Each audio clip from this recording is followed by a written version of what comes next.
Un placer verlos. La tecnología es maravillosa porque provoca esto, que coincidamos en un espacio, todos juntitos y a la vez muy lejos, pero nos tiene aquí pues una tarea común, ¿no? Y un placer común, que es la docencia y ver cómo podemos mejorar esto. Y además acompañados el día de hoy de una gran personalidad.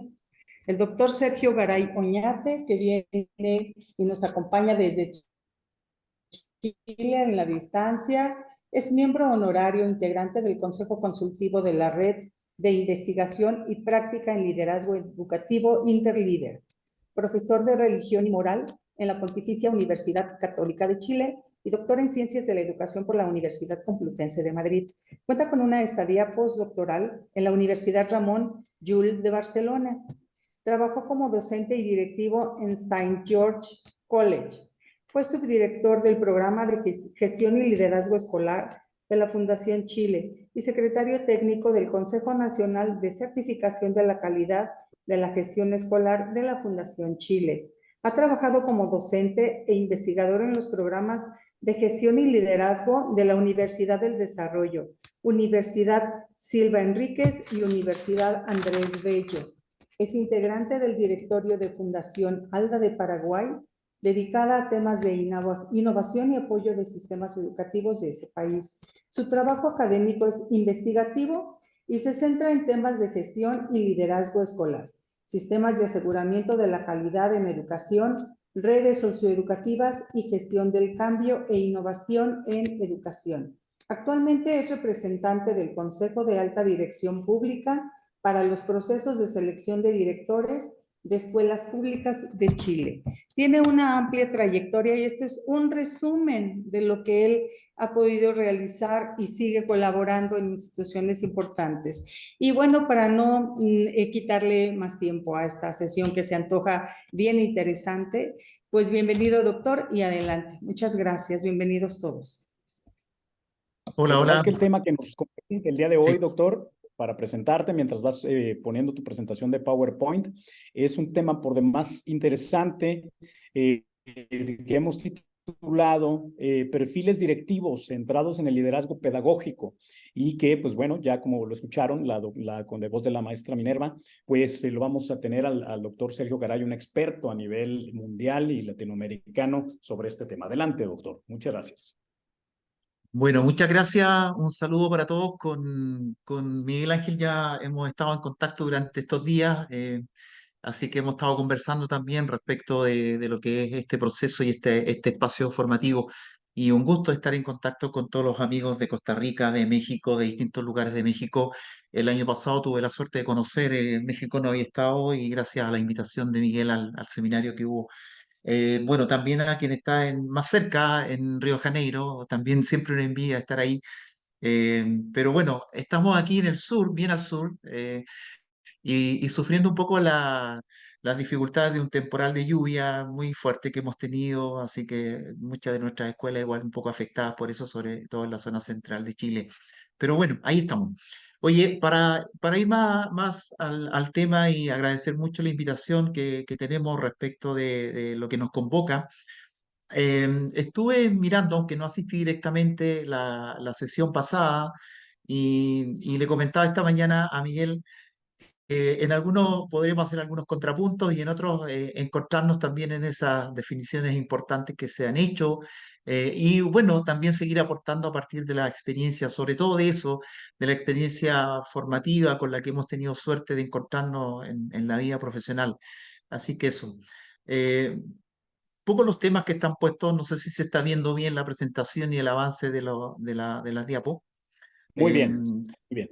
Perfecto. Bueno, puse aquí algunos de los temas. La verdad es que es difícil poder tratar de sintetizar todo lo que uno va trabajando en esto, más bien los años de trayectoria, los años que te pesan encima, te van metiendo muchos temas, muchas perspectivas, entonces al final la dificultad está en concentrar. Entonces intentaremos ir un poco por esta ruta en términos de, primero, es muy importante situar esto del constructo de liderazgo en el contexto educativo. Ya Miguel la sesión pasada hacía un intento y probablemente desde ahí está un poquito el contrapunto en términos de precisar y plantear una perspectiva desde donde en el contexto educativo comenzamos a hablar con mayor fuerza del liderazgo y del efecto que el liderazgo provoca, ¿no es cierto?, a la organización educativa y sobre todo a los estudiantes. Y ahí también un punto que a lo mejor conviene, por muy conocido, por muy presente que pueda estar, la definición, ¿no es cierto?, y el aporte del liderazgo en concreto para el contexto escolar. Eh, la relación entre el liderazgo y la práctica siempre ha sido un tema fuerte. A mí me duele a veces porque los estudiantes de magíster, de máster que me toca trabajar siempre te reclaman, te dicen, pero usted no está en la práctica, usted no está en la escuela. Y eso, eh, claro, uno define un espacio en el que quiere estar y aportar y no puede estar obviamente en la práctica. Por eso es una relación compleja, difícil entre la investigación y esa práctica. Intentamos aportar desde ahí. ¿Qué tipo de liderazgo ejercer hoy? Una pregunta importante a partir de esto, de la idea de los perfiles. Es una experiencia más concreta de Chile, que son los marcos de referencia o los marcos de liderazgo, que son unos instrumentos específicos que vamos teniendo. Y por último, algún comentario respecto de la investigación en liderazgo. Como ven, son hartos temas.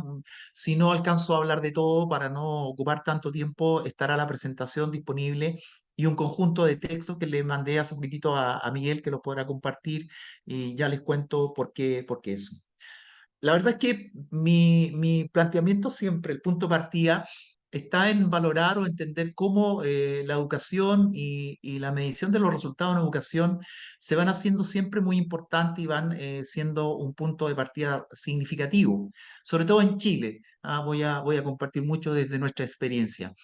En Chile tenemos una suerte de obsesión por el tema de las mediciones y de las pruebas estandarizadas y debemos ser uno de los países que más participa en la prueba que se inventa, ahí estamos inscritos y tenemos las nuestras, las propias, desde hace mucho tiempo.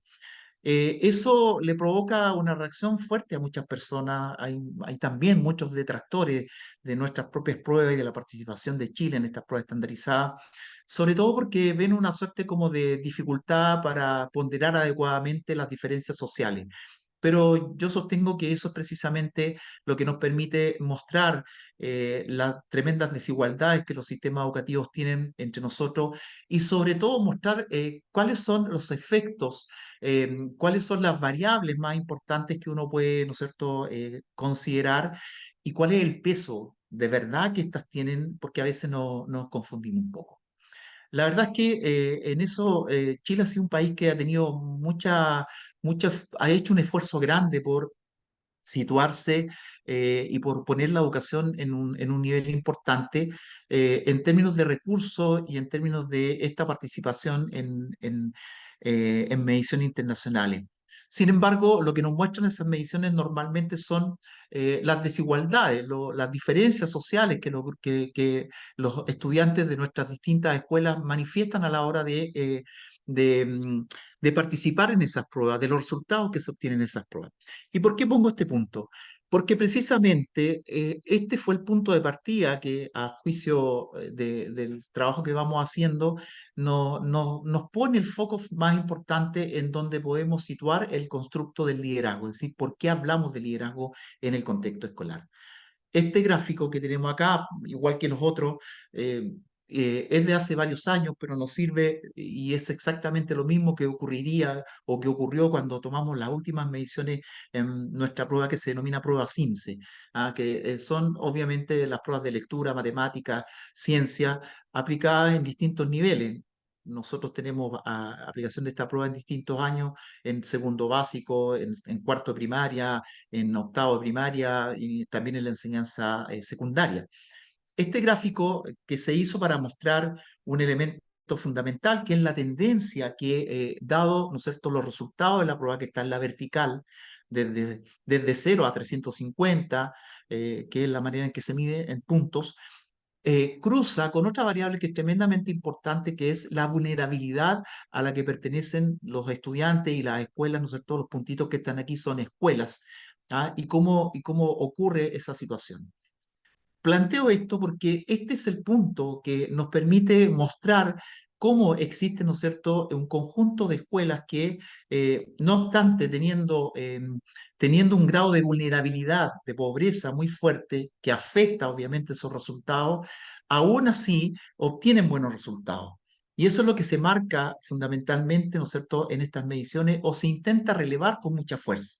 No obstante, yo siempre sostengo, y por eso hago el punto, y es que el objetivo de estos gráficos, el objetivo de estos datos, no ha sido necesariamente esto, sino que ha sido más bien mostrar la tendencia más relevante que el gráfico muestra, y es que hay una correlación estrecha entre los resultados de aprendizaje de los estudiantes y el grado de vulnerabilidad de la escuela.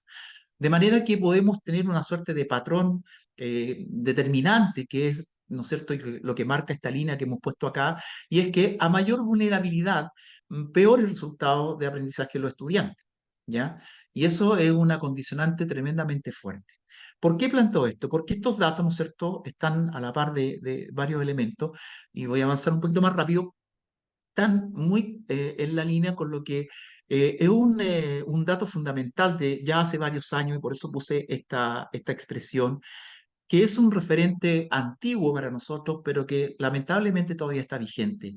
Y es que esta situación del grado de vulnerabilidad de una escuela, la situación, el contexto social de un estudiante, lo marca tremendamente y marca también, ¿no es cierto?, esas posibilidades de aprendizaje que se tienen.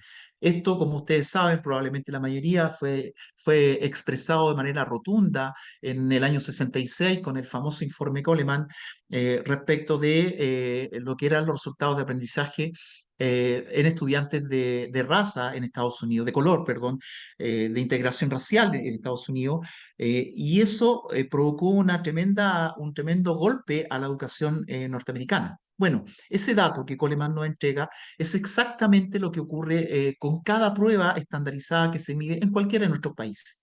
Nosotros tenemos ese dato de manera muy permanente. Todos los años se toma esta prueba y todos los años ocurre exactamente lo mismo.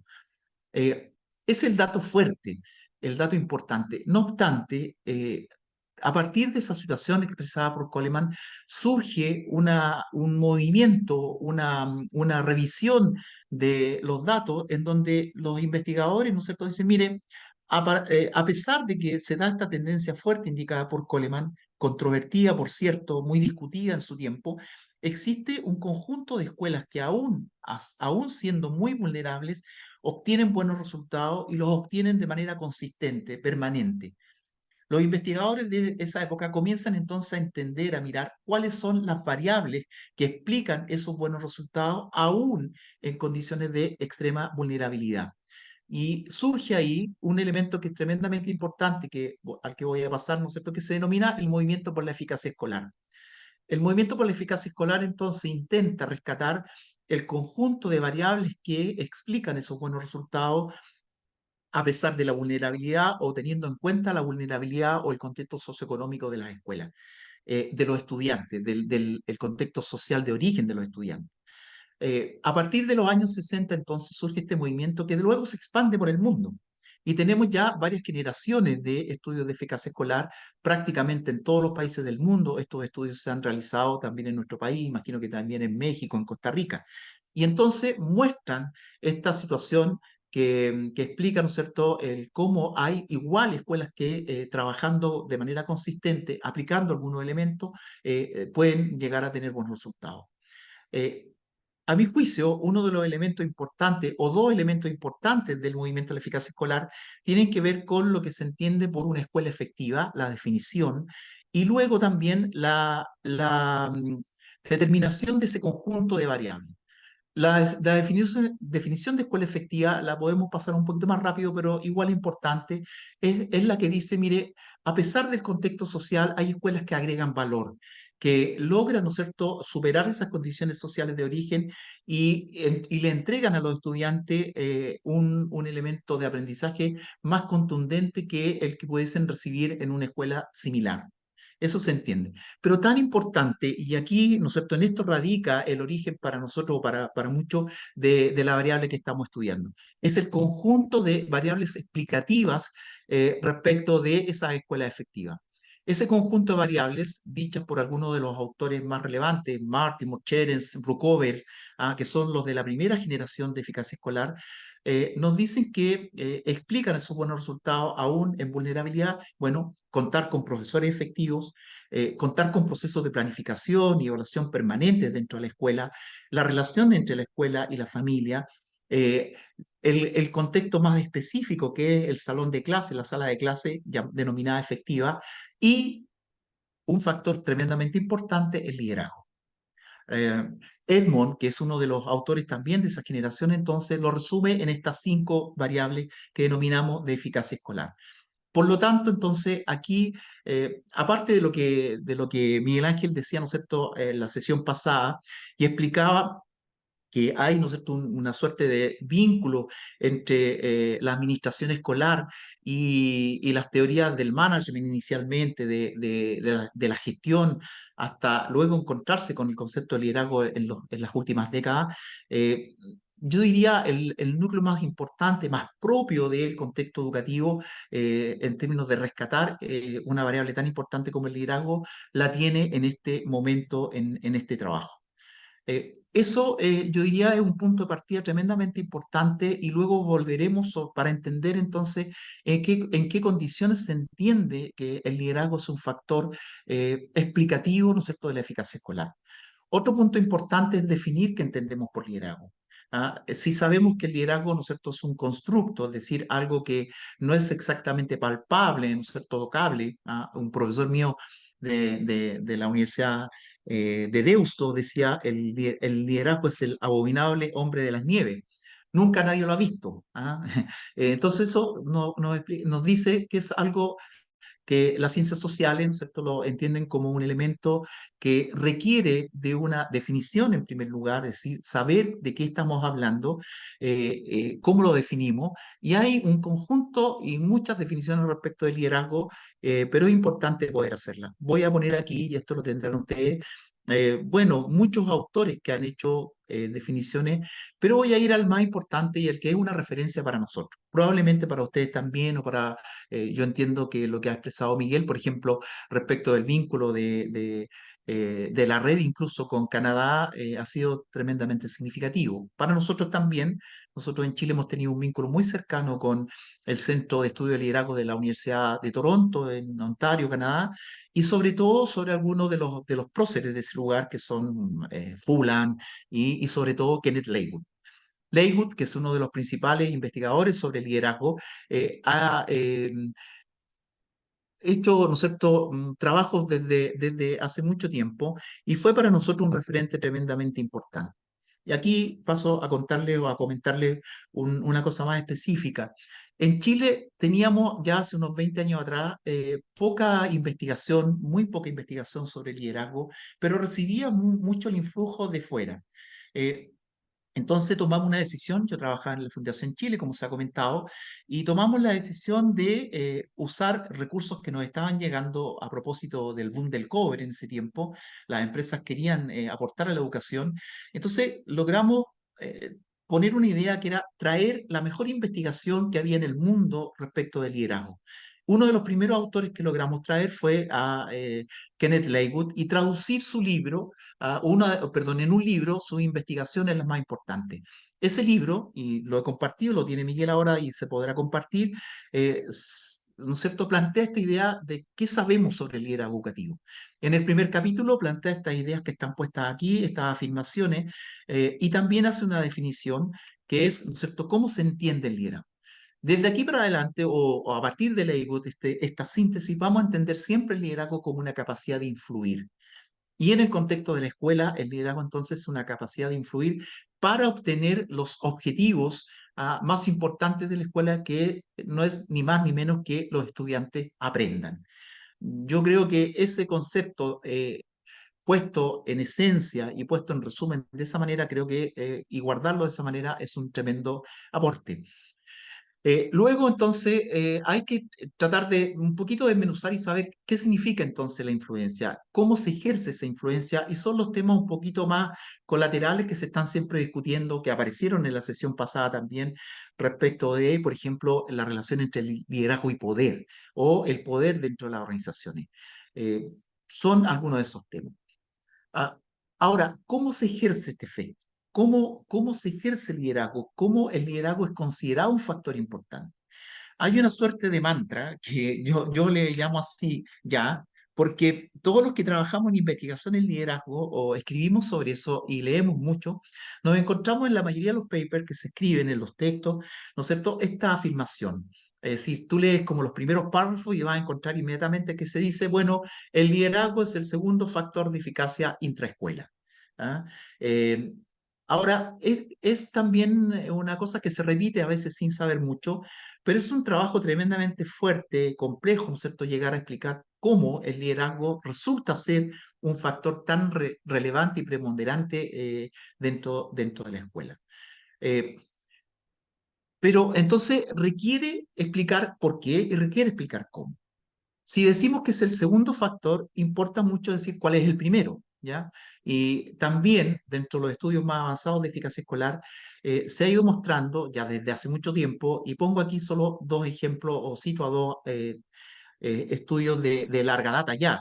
El primero, y lo voy haciendo con algunos gráficos un poquito más simulados, ¿no es cierto?, tienen que ver con el primer factor, lo explico de la siguiente manera.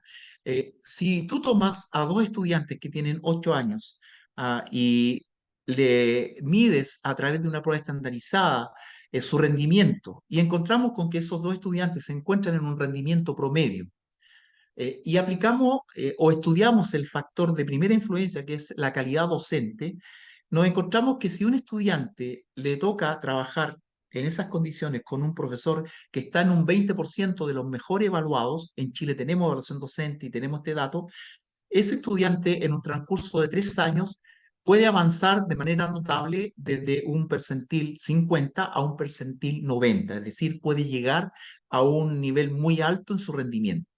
No obstante, si ese estudiante u otro similar, estando en las mismas condiciones, no tiene la misma suerte y le toca trabajar con un profesor, con un docente del 20% peor evaluado, su situación en los mismos 3 años va a decaer al percentil 37.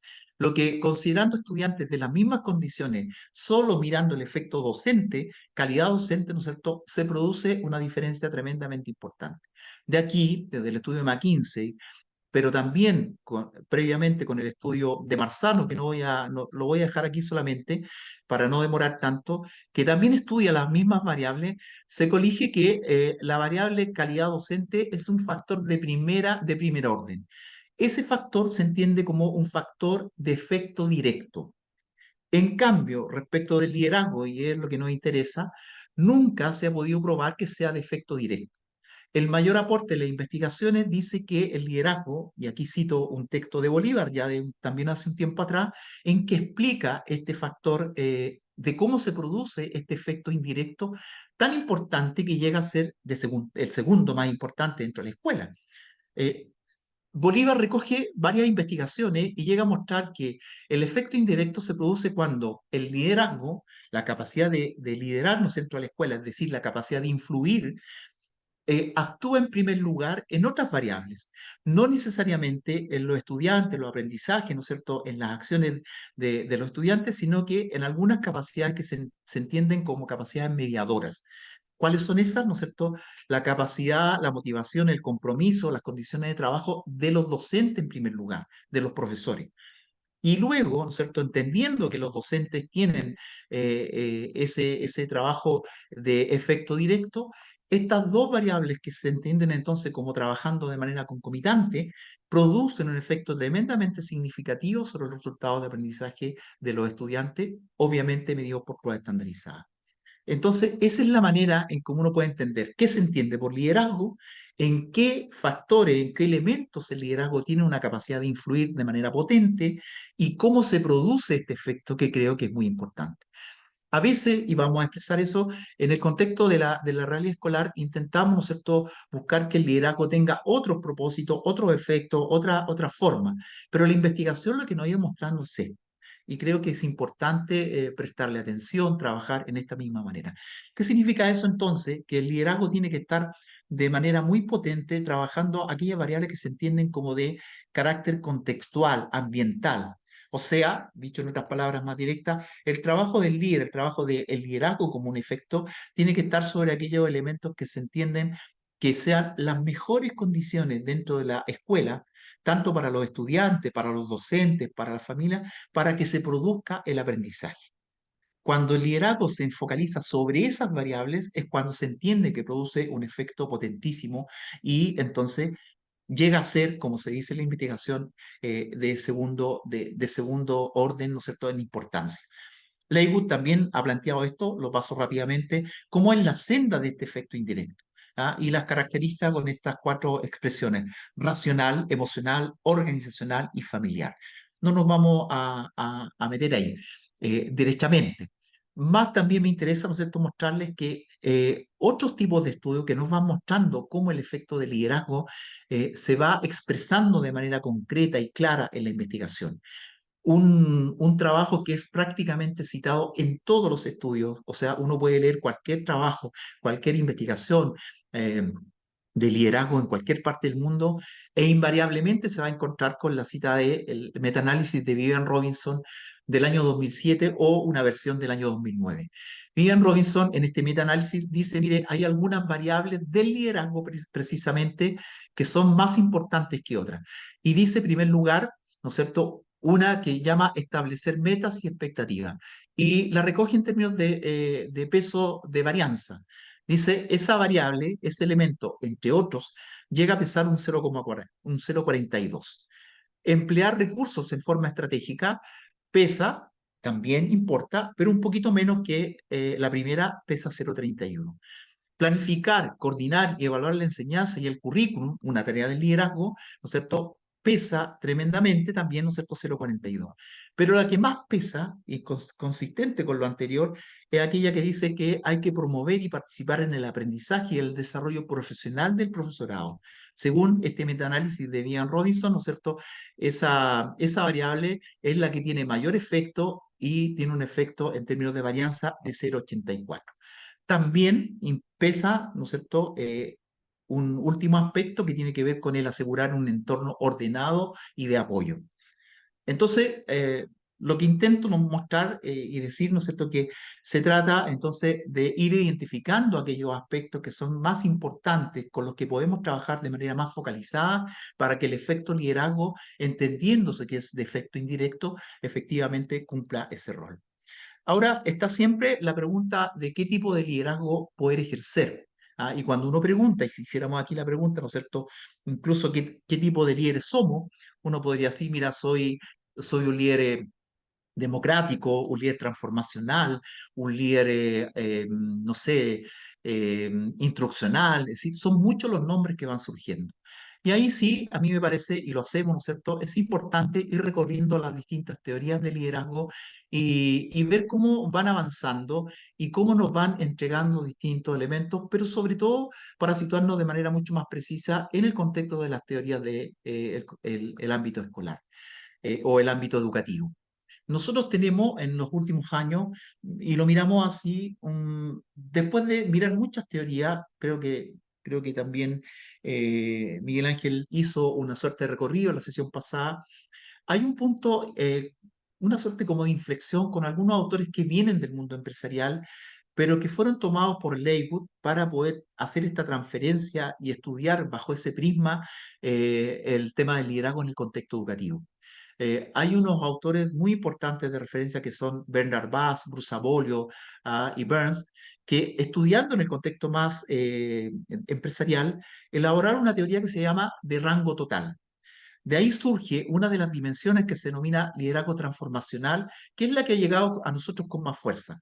De la teoría de rango total, que habla de transformacional, transaccional y correctivo evitador o no liderazgo, Leighwood tomó la idea de liderazgo transformacional, que es muy potente, y comenzó a investigar sobre eso, y por eso es que llegó a ser tan relevante y que todavía muchos hablan de liderazgo transformacional, porque además tiene algunas dimensiones que son tremendamente significativas para el contexto escolar. Pero luego también el propio Leighwood, a partir de estas investigaciones, comienza a decir que es importante ejercer liderazgo en la escuela, pero no cualquier liderazgo. Y ahí es cuando surge el concepto de liderazgo pedagógico o liderazgo educativo. Cuando Leighwood dice es importante ejercer liderazgo en la escuela, pero no cualquier tipo de liderazgo. Es esencialmente un liderazgo educativo, un liderazgo pedagógico, entonces ya entramos en una esfera mucho más propicia, mucho más específica del mundo escolar. Y de ahí comienza a desarrollarse otras ideas que vamos a repasar al final, que están, ¿no es cierto?, en la perspectiva más actual, aunque ya tiene mucho tiempo, como en lo que conocemos como liderazgo distribuido. Bueno, esa es como una visión mucho más panorámica del tema y voy a pasar, como digo, un poquito más rápido. Hay aquí en la presentación lo mismo que estábamos diciendo, cómo el propio Leywood muestra que este liderazgo transformacional, por ejemplo, también resulta con estos modelos de efecto indirecto y es la forma en cómo se ha logrado probar el peso del liderazgo. ¿Ya? Lo van a tener ahí, están los textos de referencia. Un compañero de Kenneth Leywood, que fue Steve Anderson, que estuvo muy presente con nosotros, ¿no es cierto?, dice finalmente que el liderazgo, como se haya estudiado, desde la perspectiva en que se haya mirado, termina siempre siendo un factor tremendamente importante e incluso en los contextos más vulnerables, como señalábamos al comienzo, más significativo todavía por su dimensión más ética y social. Eh, Quisiera poner aquí un punto un poco más complejo, sobre todo en Chile se ha dado este texto que estoy mostrando, lo recoge, y es una suerte de discusión y polémica en torno al tema que pusimos para hoy día. El tema del liderazgo pedagógico, o qué entendemos por liderazgo pedagógico, entró en Chile con mucha fuerza, pero también entró en alguna polémica a propósito de nosotros estar mirando hacia el mundo más anglosajón, a Estados Unidos, a Europa también, a Inglaterra, y en algún minuto tuvimos una suerte de polémica entre lo que se entiende como el liderazgo pedagógico y el liderazgo instruccional. ¿Ah? El Instructional Leadership de Estados Unidos, sobre todo bajo la perspectiva de Hallinger, o llegó a ser en un momento a causar una suerte de polémica que está recogida de manera más sistemática en el texto que les acompaña. En esencia, ¿qué planteaba esto? Algunos autores miraron, y en algunas prácticas en Chile, miraron que ser un líder instruccional era estar dedicado de manera mucho más precisa a observar, a supervisar las prácticas docentes. Y en algunos grupos en Chile se intenta precisamente eso, que el director o la directora, que quien se supone ejerce liderazgo, pueda estar muy metido en la sala de clase, eh, eh, supervisando, observando a los profesores, y dándoles retroalimentación.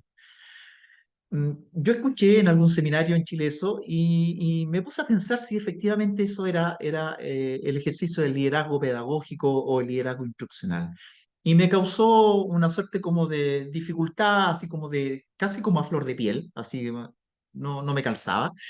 Y por suerte también apareció prontamente este artículo que recoge esa dificultad o esta polémica. Bueno, nos pasa que nosotros tomamos de alguna manera no tan bien la idea del Instructional Leadership de Estados Unidos, sobre todo porque en Estados Unidos, ustedes lo conocen de más cerca, por cierto, el principal, quien se supone que ejerce liderazgo, ejerce también la labor de jefe técnico, de jefe pedagógico de la escuela.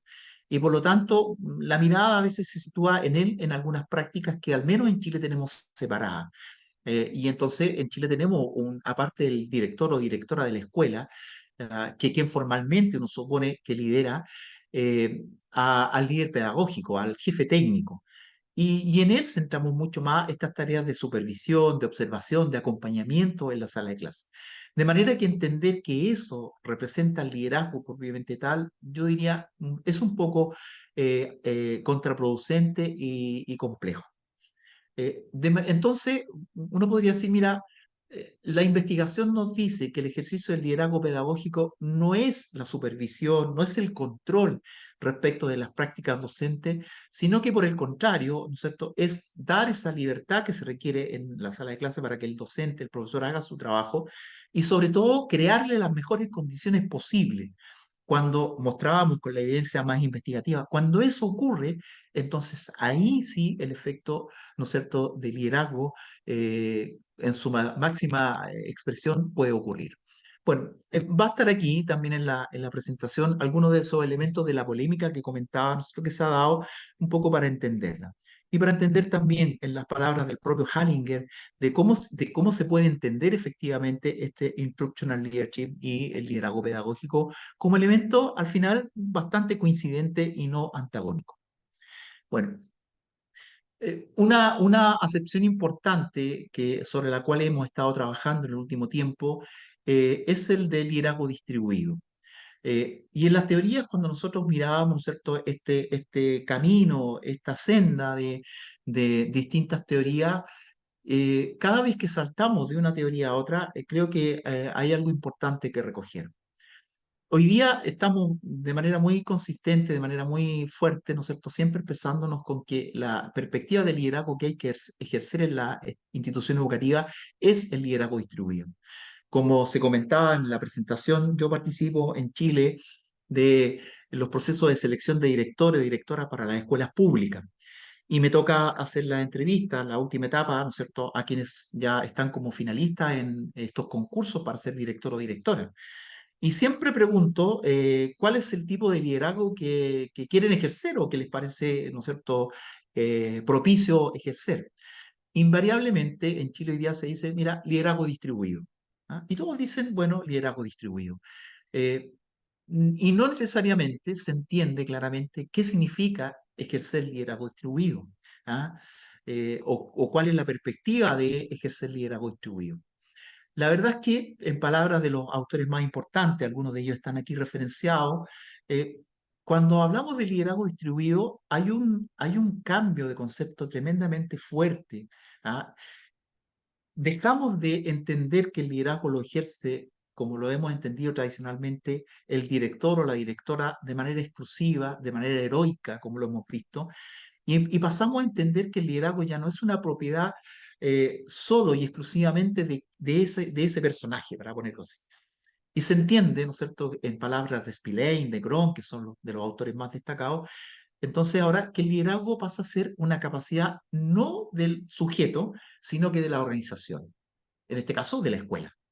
Entonces, el liderazgo es una capacidad que está presente entonces, o que puede estar presente, que se requiere que esté presente en distintas personas, en distintos actores dentro de la escuela, para que se desarrolle de mejor manera.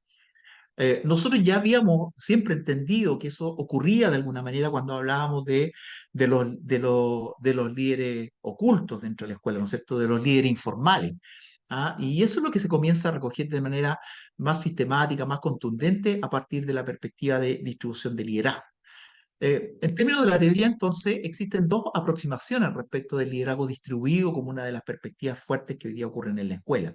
Una que está en una línea más tradicional, que es una suerte como de distribución de funciones y distintas maneras de distribuir esas funciones, y la otra que se entiende más como de influencia social y que es la que ha seguido mucho más Spillane, Gron, ¿no es cierto?, los autores más relevantes. La de distribución de liderazgo, más a partir de las funciones, fue recogida de manera mucho más fuerte en otro de los libros, creo que también lo acompaña ahí, que publicamos en Chile, que es de John McVitie. Y McVitie caracteriza esta distribución más formal, más de funciones, a través de lo que él llama 6 patrones de liderazgo.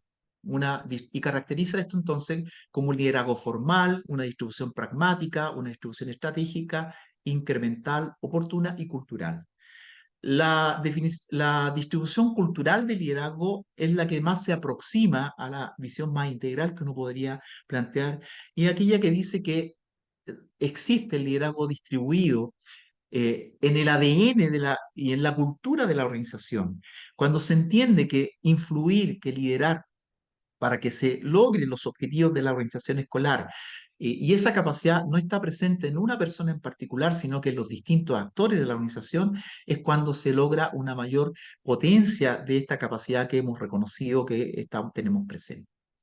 Bueno, teniendo en cuenta todo esto, en Chile hemos tenido una experiencia fuerte respecto a veces también obsesiva, respecto de cómo llevar estos elementos a la práctica. El año 2004 creamos lo que se denomina un marco para la buena dirección, y se llamaba así, y aunque incluía los elementos de liderazgo, no lo expresaba de manera tan abierta. Luego del conjunto de influencias que hemos recibido, sobre todo de Leywood eh, y de Toronto, Ontario, eh, renovamos ese marco el año 2015 y llamamos, ¿no es cierto?, a esto el marco para la buena dirección y liderazgo escolar. Este marco es un documento, un instrumento tremendamente valioso que no siempre obviamente tiene toda la aplicación que uno espera.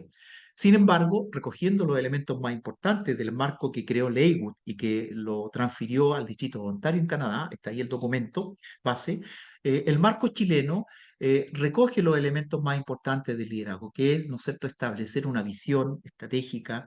ah, eh, el marco tiene unos elementos que se denominan dimensiones de práctica. Son 5 dimensiones de práctica que son, ¿no es cierto? Yo creo que el elemento más orientador y que recoge la investigación de liderazgo en el mundo. La primera perspectiva, ¿no es cierto?, dice, y va muy basada en Lakewood, que el líder en el contexto educativo tiene que tener una visión estratégica, una perspectiva, saber para dónde conducir, llevar la organización escolar. Tiene un segundo elemento que se basa mucho en lo que Vivian Robinson nos decía en su metaanálisis, que es liderar para el desarrollo profesional, para acompañar el desarrollo de los profesionales, no solo en la formación inicial, sino que en su formación permanente. ¿Ah? Y ese también es una tarea. Luego, un foco más central en el liderazgo de los procesos pedagógicos, y ahí se marca mucho esta idea del líder pedagógico. Un cuarto elemento que es el liderazgo para la convivencia, un elemento fuerte dentro de la escuela. Y un último que es más clásico, más tradicional, que se refiere al liderazgo que tiene que estar también en el uso de los recursos, en cómo gestionar los recursos de todo tipo, sobre todo los recursos educativos de la escuela. Entonces, este marco contiene 5 dimensiones de práctica que son los que se aplican. Me toca aplicarlos porque sí lo usamos en los procesos de selección de director y directoras de escuela. Es decir, es como aquí es donde se configura de manera mucho más directa, más clara, esta suerte de perfil que uno pudiese tener en torno a la investigación, a lo que sabemos de liderazgo, ¿no es cierto?, y que lo intentamos aplicar en estos procesos. Como decía, en Chile somos un poquito obsesivos y pecamos mucho de eso, de establecer muchos estándares, de poner muchos elementos, y se nos ha ocurrido en los últimos años y han aparecido otros marcos. ¿Ah? Un marco específico para la educación técnico-profesional, un marco específico para la educación inicial, los primeros años de lo que nosotros llamamos pre-kinder y kinder. ¿Ah?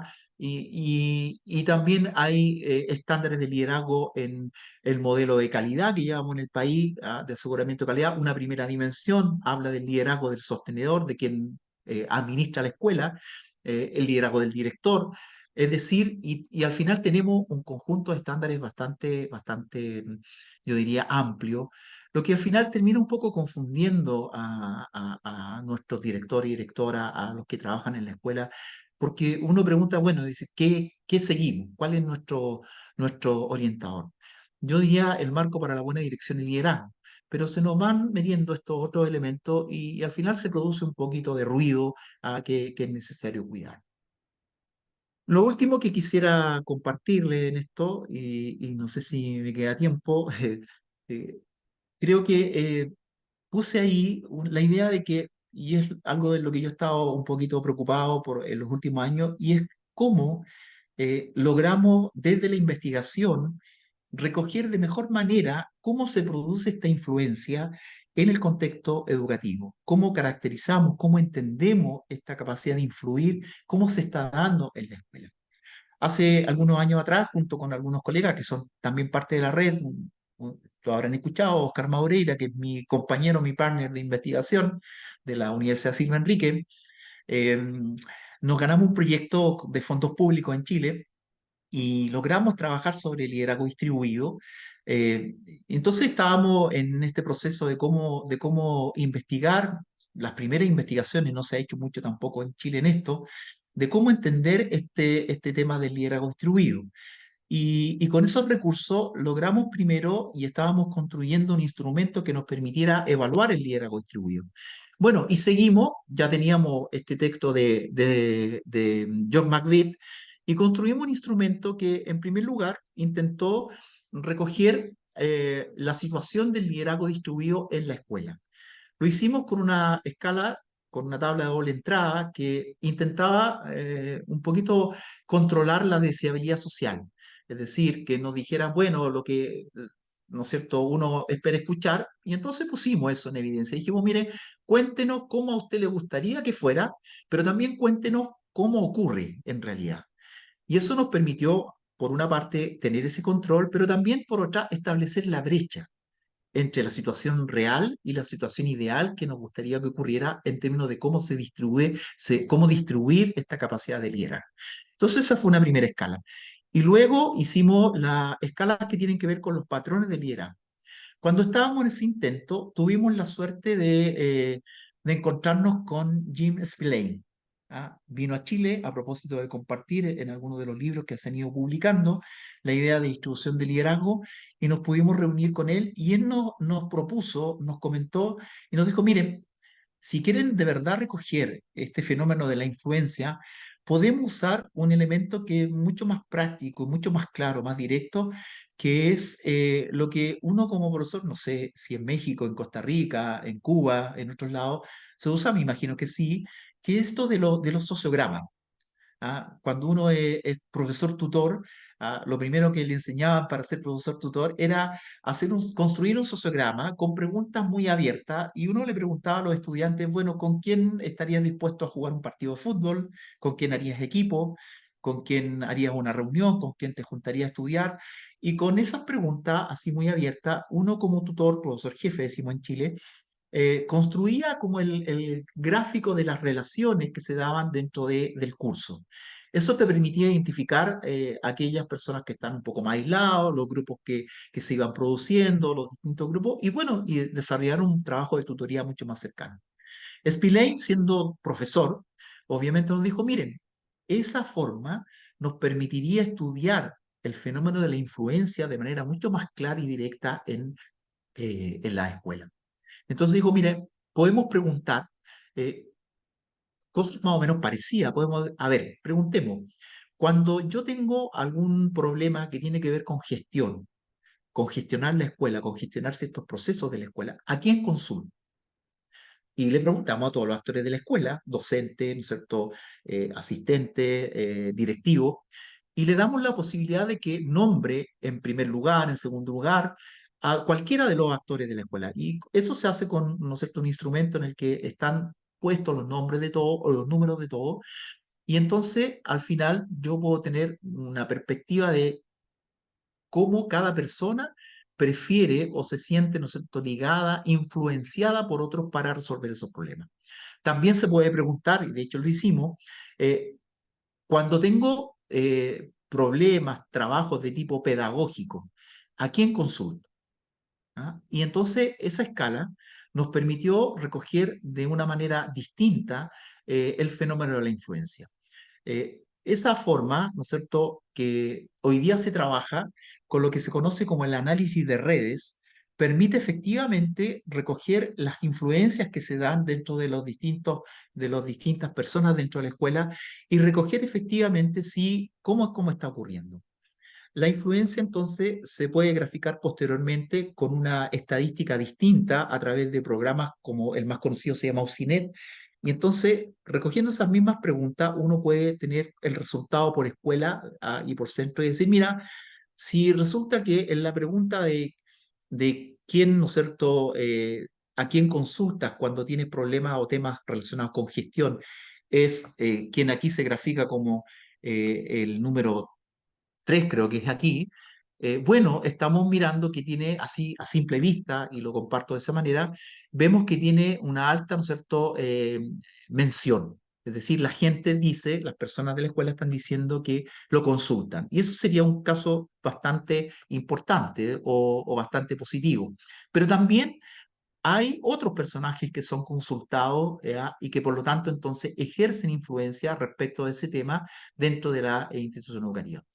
Si por el contrario también preguntamos, ¿cierto?, respecto de los temas pedagógicos, y resulta que el jefe técnico, en nuestro caso, ¿no es cierto?, resulta mencionado por muchas personas, es decir, concentra la mayor cantidad de menciones, bueno, entonces estamos en una buena situación. Pero también reconocemos que hay otro. Por el contrario, si nosotros vemos que ese personaje, ¿no es cierto?, no concentra mucha atención y son otros los que concentran la atención, bueno, también estamos en una situación compleja y tenemos entonces información relevante para poder trabajar y mirar cómo se está dando la influencia en estos casos. A mi juicio, y por eso lo comento, bueno, ese trabajo lo publicamos hace unos 4 años en una revista que está en la Universidad de Granada, que se llama El Profesorado, y ahí publicamos los resultados de ese estudio con los datos analizados desde el punto de vista más técnico. Bueno, eh, puse este último tema para decir que hoy día algo que nos preocupa mucho en la red, ¿no es cierto?, de Interleader, es el tema de cómo investigar adecuadamente el fenómeno del liderazgo. Y si estamos hablando de liderazgo distribuido, a mí me parece que esta metodología, distinta de las que usamos, porque nosotros tradicionalmente hemos usado investigar sobre el liderazgo suponiendo que quien ejerce el liderazgo es el director o la directora de la escuela. Siempre vamos a preguntar de esa manera y vamos a preguntar si es un líder democrático, si es un líder transformacional y nuestro a priori es ese, que ese personaje, ¿no es cierto?, es el que ejerce el liderazgo.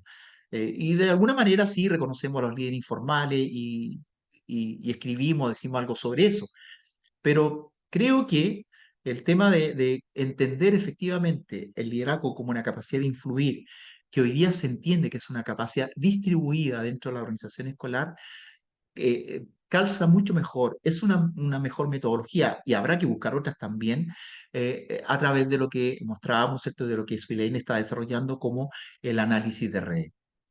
Eso para decir que efectivamente, y cierro con esto, el liderazgo entonces es un fenómeno que es tremendamente valioso, pero no hay que olvidar ni perder las dimensiones.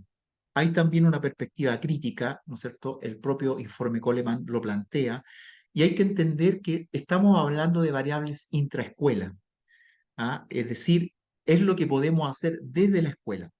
Coleman, y me reservaba esta última información, dijo nos entregó en ese tiempo un dato durísimo, que decía, mire, el 75% de la varianza explicativa de qué influye sobre los resultados de aprendizaje en los estudiantes, medido en pruebas estandarizadas, tiene que ver con variables que están fuera de la escuela, que tienen que ver con el contexto social, económico, el capital cultural, en definitiva, que se denomina.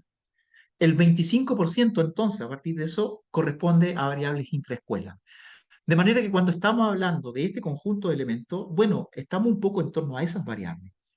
Hace unos 5 o 6 años atrás, 4, no sé, por ahí, unos autores de mucha referencia para nosotros, que son Antonio Bolívar y Javier Murillo, escribieron un artículo y se lo mandé en un libro completo, ahí está, ¿no es cierto?, que revaloriza el tema de, el efecto escuela a partir de los 50 años del informe Coleman.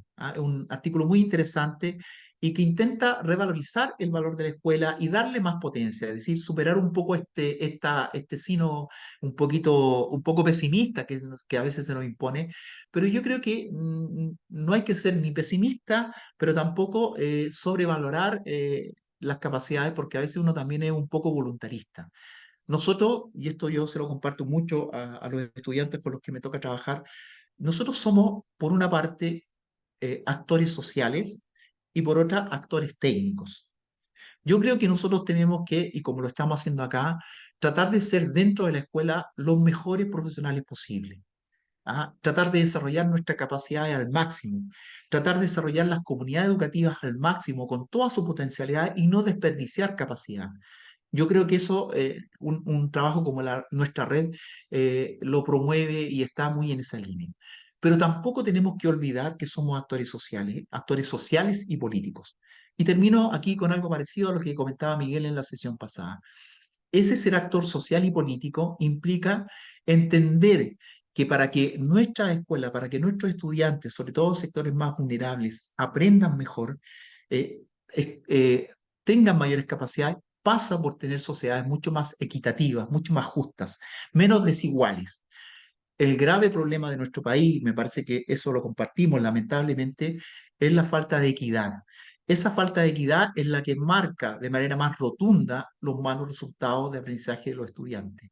Y muchas veces la sociedad, excepto el mundo más lejano a la escuela, intenta responsabilizar a la escuela, a los docentes, hablando, ¿no es cierto?, de la baja capacidad docente, por los malos resultados, y se olvida de que la responsable de la educación y de los resultados no es solo la escuela, sino que es la sociedad en su conjunto.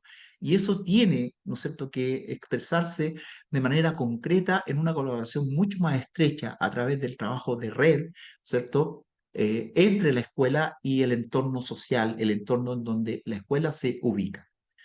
Yo quisiera, bueno, terminar con eso, con esa idea, de manera que nosotros también, ¿no es cierto?, bueno, sigamos en esta línea de ser eh, actores técnicos, ¿no es cierto?, docentes, investigadores técnicos, con las mejores capacidades posibles, pero también actores sociales y políticos que influyen en el contexto, en ese contexto, para que nuestra sociedad sea mucho más equitativa y tengamos, por cierto, mejores aprendizajes, y eso, ¿no es cierto?, obviamente contribuya a una sociedad mucho más equitativa. Eso.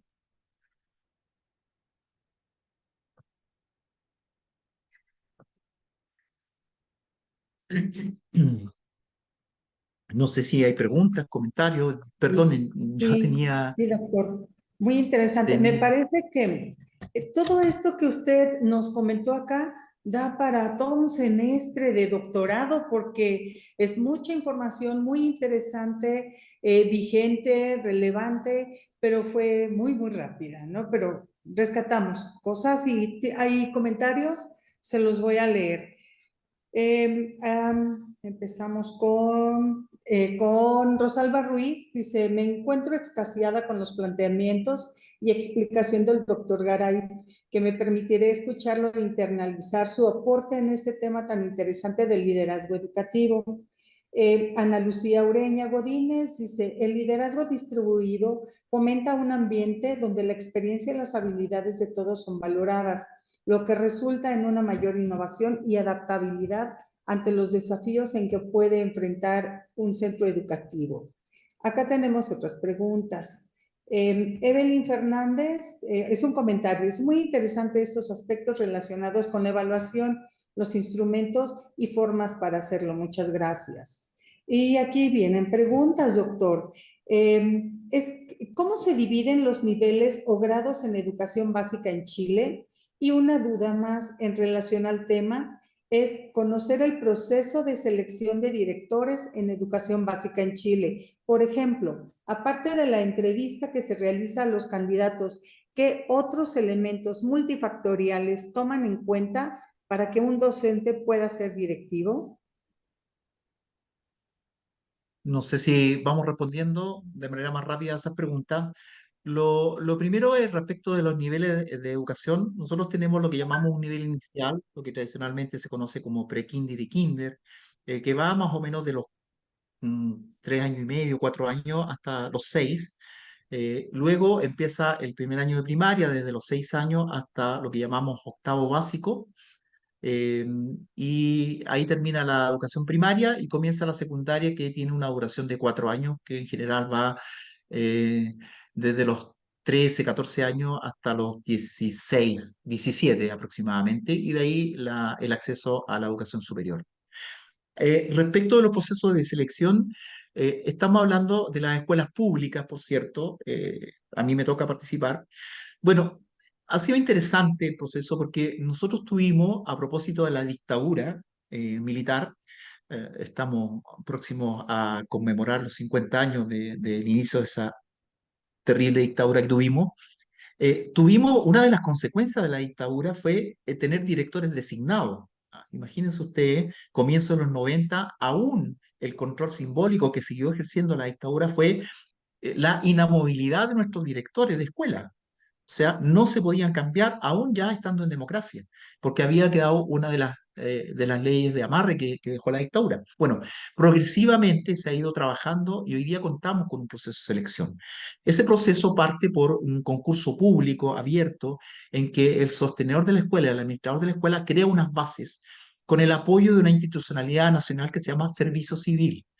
Esas bases son públicas, las personas pueden postular de acuerdo a unos criterios de formación inicial en programas de máster o formación que el propio Estado da a través del Centro de Política y Práctica Educativa, del CPIP, que son gratuitas esas formaciones, entonces puede ir haciendo una carrera.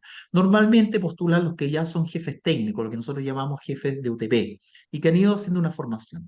Eh, la, Cumpliendo con los requisitos de admisibilidad, pasan a un proceso de entrevista por una especie de headhunter, empresas consultoras que están acreditadas ante el sistema público, que hacen una evaluación de perfiles y una evaluación psicolaboral. Ellos entregan una suerte de filtro a una comisión calificadora que está conformada por el administrador, el jefe educativo de la comuna, un representante de los profesores de la comuna, se elige por sorteo, perdón, dentro de los profesores más destacados en la evaluación docente, y un representante del servicio civil de esta entidad nacional. Yo participo precisamente como representante en ese espacio. Esa comisión entrevista a los finalistas y propone, en base a esa evaluación, una terna a la autoridad comunal, que es el alcalde, y hoy día estamos pasando a un sistema de distritos, que son los que se llaman servicios locales, o al director del servicio local. Y él decide, ¿ah?, en base a esa terna. Entonces hay un proceso, yo diría, mucho más técnico, mucho más reglado, ¿no es cierto?, que permite seleccionar a los directores y directoras de nuestras escuelas. Bien, otra pregunta en relación al cuestionario multifactorial. Preguntan si ha sido adaptado en otros contextos fuera de Chile. Sí, hemos tenido varias aplicaciones del cuestionario, varias aplicaciones en Chile y también en otros contextos. O sea, tiene ya una validación importante. Uno de los compañeros nuestros, que es Oscar Maureira, ha hecho también publicaciones, se las podemos compartir respecto de las validaciones que ha tenido, validaciones, entendemos, estadísticas, de constructo, ¿no es cierto?, técnica de ese cuestionario. Tenemos ese cuestionario disponible en formato PDF, pero también en un sitio que se llama, lo podemos poner ahí, que es calidadescolar.cl, que se puede aplicar online. Lo único importante es que para poder hacer el análisis de la parte más fuerte, que es de liderazgo distribuido, que yo les he comentado, hay que aplicar de manera aparte, porque no tenemos la posibilidad de aplicarlo online, de lo que se llama análisis de redes, ¿ya? Pero bueno, ese programa se consigue fácilmente, ¿no? Hoy día no es complejo. Hay que tener una experticia un poquito más específica para ello, pero ayuda, ¿ya?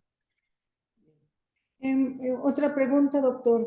El liderazgo distribuido en una escuela de educación superior, dado que fomentan la horizontalidad en las relaciones de las personas, ¿podría propiciar un cambio organizacional o se debe de tener el cambio organizacional vertical o tradicional para poder acceder al liderazgo distribuido?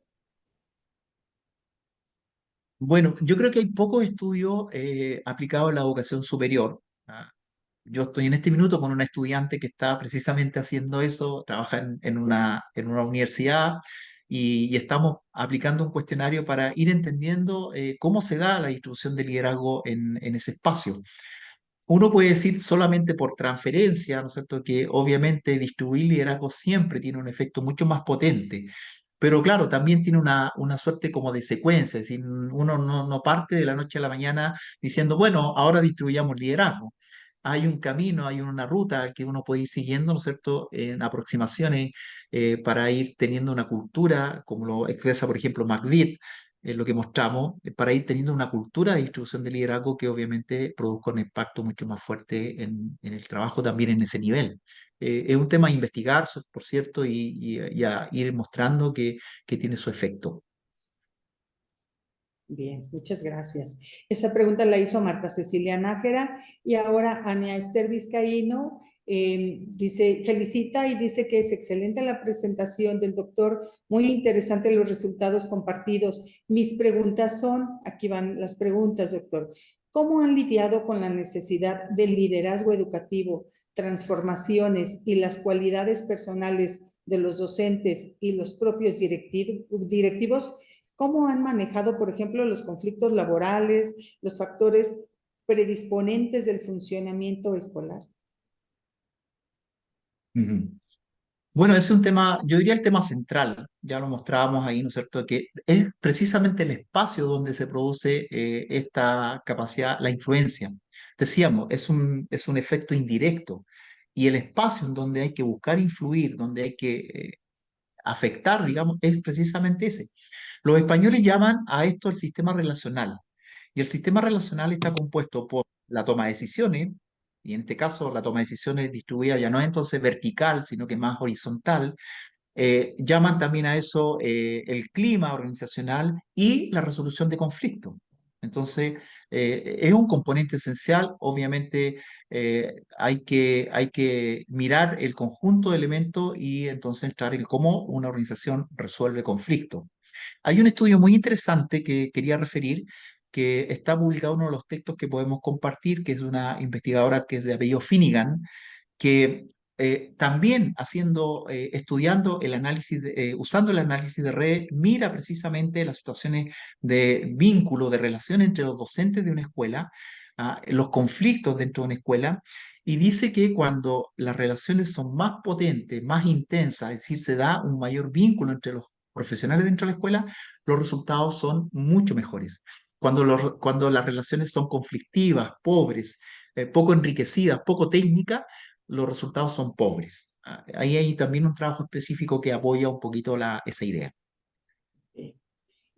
Otra más. ¿Qué modificaciones han realizado a la formación y superación docente para continuar avanzando en el logro de instituciones con equipos más participativos? Bueno, esa es una tarea bien permanente para nosotros, compleja, porque también vivimos en un sistema de educación superior que muchas veces pone más bien en el mercado las capacidades formativas o las posibilidades formativas. El Estado hace un esfuerzo grande a través del CPIP, que es el Centro de Política y Práctica Educativa del Estado, en términos de ir formando a los posibles directores y directoras de las escuelas, y logrando que eso, ¿no es cierto?, se transforme en una ruta interesante a partir de la investigación. El marco que mostramos yo creo que ayuda mucho a eso y orienta esa formación, pero siempre un desafío. De hecho, es un tema que tenemos muy fuerte para unos próximos días. Haremos un seminario internacional sobre liderazgo y mejoramiento escolar y tenemos invitado a Miguel Ángel precisamente para compartir esa perspectiva formativa, es decir, comparar el cómo se está haciendo en otros lugares y aprender de esas prácticas formativas, ¿no es cierto?, en otros sitios. Yo he estado también hace poquito en Sevilla, en un simposio, en un congreso de liderazgo, y vimos, por ejemplo, cómo un equipo de las Baleares tenía una experiencia tremendamente significativa respecto a la formación que incluía el acompañamiento en la práctica. El coach, ¿no es cierto?, en la práctica. Nosotros también hemos tomado elementos como de mentoría, es decir, no solamente la formación académica en estos temas, sino que también una suerte como inducción al tema al trabajo concreto del liderazgo, y sobre todo ahí se ha dado con mucha fuerza en la práctica de las mentorías, es decir, eh, profesionales con experiencia como directores acompañando a quienes están recién comenzando, al menos en un periodo, ¿no es cierto?, de un primer semestre de trabajo. Yo creo que esas son experiencias importantes que van surgiendo de las que hay que aprender. Sí, buena respuesta. Muy bien, gracias. Relacionado con esto, doctor, una pregunta. Me estoy saltando esa porque está vinculada. En Chile hay escuelas de formación específica para formación profesional de directores escolares a nivel básico, es decir, asisten a una universidad, a una escuela específica para formarse, para ser directores. No necesariamente, como decía, hay varias líneas formativas. Una que se va dando por la práctica en términos de lo que hoy día se entiende como la carrera docente, y el docente que va siendo mejor evaluado, está en las categorías, ¿no es cierto?, más altas de la evaluación, que ejerce como jefe técnico y que hace una formación que otorga este Centro de Política y Práctica del Estado, ya está en condiciones de hacerlo. Pero también se da que la mayoría de los que postulan tiene magíster en gestión y liderazgo. Es un tema que se pasa hacia el otro lado. Nosotros hemos visto en algunos estudios de hace ya algunos años que la mayoría de los directores de Chile tiene 2,5 magíster. ¿Ah? Eh, y eso, claro, y eso por la sobreoferta que hay. ¿ah? Todas las universidades prácticamente tienen magíster en gestión y liderazgo y bueno, la gente tiene muchas ganas y estudia, a pesar de que hay un incentivo importante que aún no se concreta, que es lo que entendemos como la carrera directiva. ¿Ah? Estamos trabajando en eso, se ha demorado mucho. En términos prácticos, hoy día debería ser, pero en términos de responsabilidad, en términos de remuneración, de retorno económico, si uno quiere mirarlo así, vale mucho más estar como profesor en el más alto nivel de calificación que asumir la tarea directiva, la responsabilidad directiva. Y eso es un poquito, yo diría, contraproducente porque tiene que haber buenos incentivos para que, ¿no es cierto?, las personas estén dispuestas a ejercer el cargo de director o directora y ejercer un buen liderazgo en ese espacio si lo miramos de manera formal. Sí, bien, gracias, doctor. Y bueno, la pregunta que tengo acá tiene relación justo con esto que acaba usted de comentar, pero que usted dé la respuesta o el comentario. Dice, continuando, la hace Francisco Ávila, continuando con esta idea de la educación comparada, mi pregunta buscaría complementar lo anterior planteado por otros participantes para saber si en Chile existe algo similar a México como un sistema de desarrollo docente que les permita a los profesores transitar por las diferentes funciones en el sistema educativo nacional, como pasa en el contexto mexicano: docente, directivo, ATP, supervisor y jefatura de sector. Es una línea jerárquica dentro de la práctica o del servicio educativo nacional. Sí, como comentaba, ¿no es cierto? Estamos en el proceso, ya está el proyecto hecho, lo tendremos en el seminario que comentábamos también, que por cierto va a ser online, así que también se va a transmitir online, así que ofreceremos ahí el link para que Miguel y el equipo de Interlíder lo puedan poner y se pueda también asistir. Existe precisamente esa ruta, se da de manera informal hoy día todavía, pero esto que llamamos carrera directiva, que se está construyendo, que el proyecto ya está armado, tiene otro nombre, carrera o desarrollo profesional directivo, se va a llamar. eh, Efectivamente, no es solo para quien dirige, para el director o directora, sino que para llegar a conformar o ser parte de un equipo directivo, es decir, tener jefe técnico, ¿no es cierto? También encargado de convivencia, es decir, los distintos cargos que implica hoy día ser parte de un equipo directivo. Bien, creo que no nos vamos a ir en un ratito, doctor? Porque siguen llegando las preguntas sumamente interesantes y la respuesta todavía más. Aquí tenemos otra de Ofelia. ¿Cómo cambiar un liderazgo autoritario dentro de una comunidad educativa para pasar a un liderazgo distribuido, pensando que los climas de las escuelas son complejos? Uy, eso es tremendamente complejo. Sí, sí, Uno podría sí. responder, no sé, con Fiedler, que es uno de los autores del liderazgo situacional de hace muchos años atrás, que decía, bueno, es más fácil cambiar, ¿no es cierto?, a cambiar a la escuela o Después, cambiar al sí. líder de escuela, ¿no es cierto?, que cambiar las capacidades de un líder. Yo creo que, y es a lo que apunta mucho la teoría más crítica en España, bueno, también uno lo puede ver, que es la idea de construir comunidades educativas. Cuando uno va construyendo una comunidad educativa que se puede construir desde la base, va influyendo de manera más también potente. Lo que nos advierte hace muchos años ya, uno de los autores más fuertes del liderazgo clásico, nos dice, mire, en la relación de liderazgo no es solamente el líder y los seguidores, que es lo que clásicamente se miró, sino que también muy importante el ambiente, el contexto que se genera. Entonces, cuando yo tengo un ambiente, una comunidad que intenta ser más democrática, afecta también al líder, modera al líder. Y yo creo que si uno quisiera mirarlo desde abajo, ese es un buen camino. Es decir, una comunidad democrática, una comunidad que intenta ser más participativa, tiene la posibilidad de moderar, de cambiar, de transformar también algunos aspectos, ¿no es cierto?, probablemente más autocráticos de quien está ejerciendo liderazgo. Y si no, que ejerza la posibilidad de cambio. Yo creo que eso es tremendamente importante. El liderazgo está al servicio, ¿no es cierto? O la influencia que se ejerce desde el liderazgo está al servicio de los aprendizajes de los estudiantes, por definición. Si eso no ocurre de esa manera, la comunidad tiene todo el derecho y el deber, ¿no es cierto?, de producir un cambio. Bien, ahí está la respuesta para Ofelia. Un comentario con pregunta. Gracias, doctor Garay, por este planteamiento que permite reflexionar sobre el liderazgo desde diferentes variables. Pensando en los directivos escolares en ejercicio, quienes ya pasaron por una formación universitaria y que han participado de procesos de educación continua, ¿qué metodología o abordaje podríamos plantear para proponer una transformación en los centros educativos? Pregunta Virginia Cerdas. Hoy ya estamos en preguntas que son muy complejas de responder, pero que tienen que ver, yo diría, eh, con esta relación entre teoría y práctica. ¿Ah? Yo creo que hay que alimentarse, fortalecerse desde la teoría, desde la investigación, pero una relación, como lo poníamos en el título, más dialéctica, más fuerte entre la práctica y la teoría. Hay que aprender desde lo que teóricamente se va planteando e ir intentando transformar las prácticas que tenemos. Y atreverse, yo creo.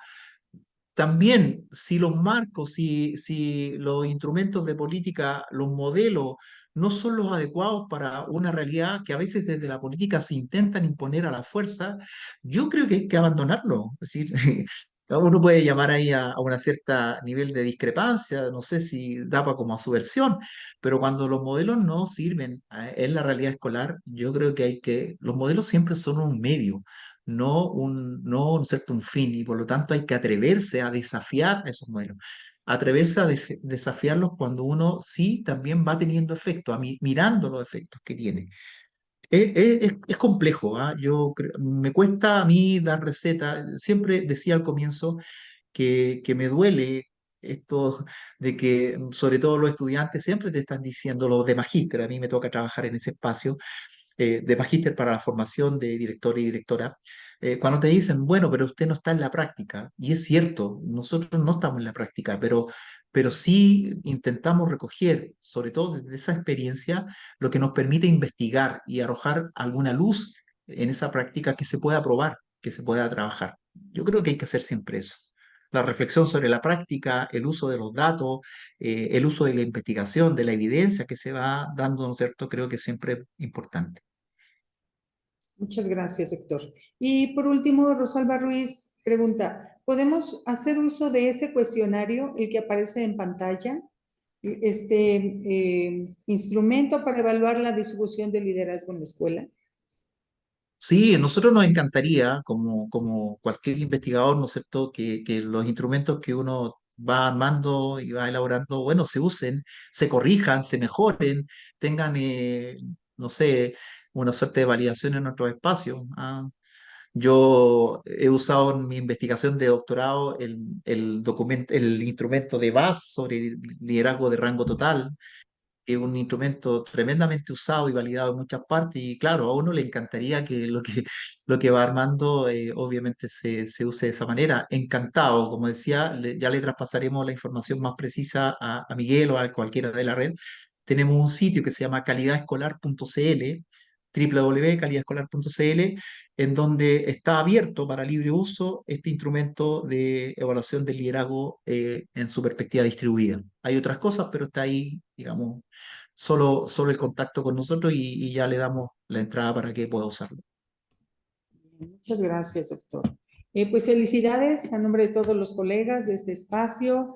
Muchas gracias por compartir, por darnos, como dice usted, esta luz para continuar en el camino e inspirarnos también a seguir leyendo, buscando información que pueda ser útil para nuestro trabajo cotidiano dentro de la escuela.